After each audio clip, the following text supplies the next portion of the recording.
go ahead, Brockman. You just got on my ear and told me during Peter's last response about what Ian Rappaport is tweeting out. Yeah, right so now. Ian Rappaport, Peter, just tweeted out about 15 minutes ago. His source is saying John Gruden and Mike Mayock sent their scouts home for the weekend, not expected to return by draft time. Belief is they don't know who to trust and wanted to clear the room. What do you think of that? Oh, my God. Hey, I'll tell you something. NFL Network cameras are going to be in most buildings. I think the Raiders, I'm told, it will not be one of them. I also know that Gruden left the owners' meetings early when everyone else was bickering about the new rule. Gruden kind of left and said, I got to be on the scouting trail.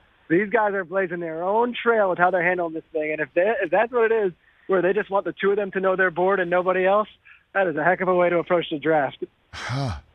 So Mayock is not going to, after years of sitting on the draft set with me, just open everything up to us and maybe even have, say, like an orangutan announce the picks for the Raiders maybe. Like the Colts did years ago, much to his dismay. Like that is not going to happen. I remember the player. Rich, the player was Zach Banner out of USC. I remember the poor kid who was an offensive tackle and an orangutan made his pick, and Mike Mayock could not handle that. He could not. We're going back to the zoo? Is that what we're doing?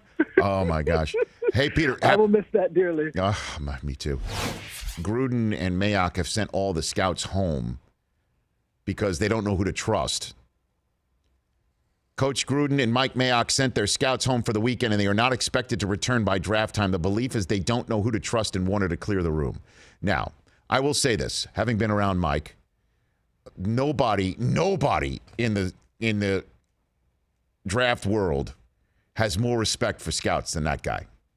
I mean, the number of times you would mention scouts in our program and on the air, I mean, the number, I've lost track. But now he's a general manager. And again, we're taking Ian's report. He's gotten these sources right there.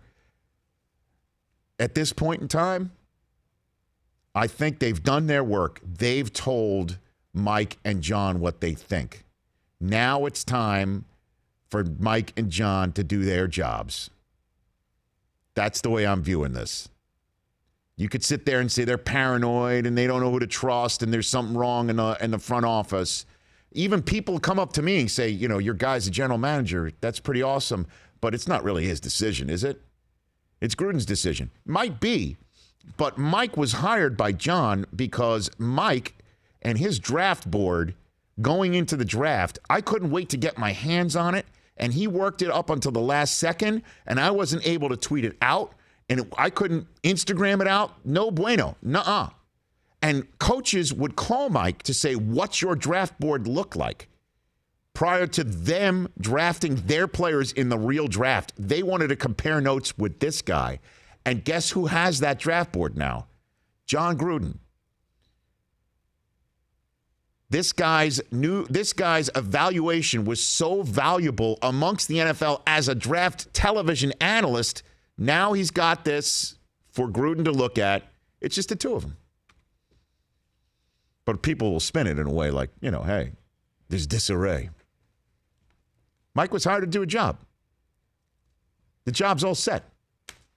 And it would be great if he chooses Rashawn Gary first so I could text Mike and just say, of course, your first pick as a general manager is a Michigan man. You just listen to me. I understand. For more of The Rich Eisen Show, tune to Audience Channel 239 on DirecTV for free on BR Live or download the Rich Eisen Show app.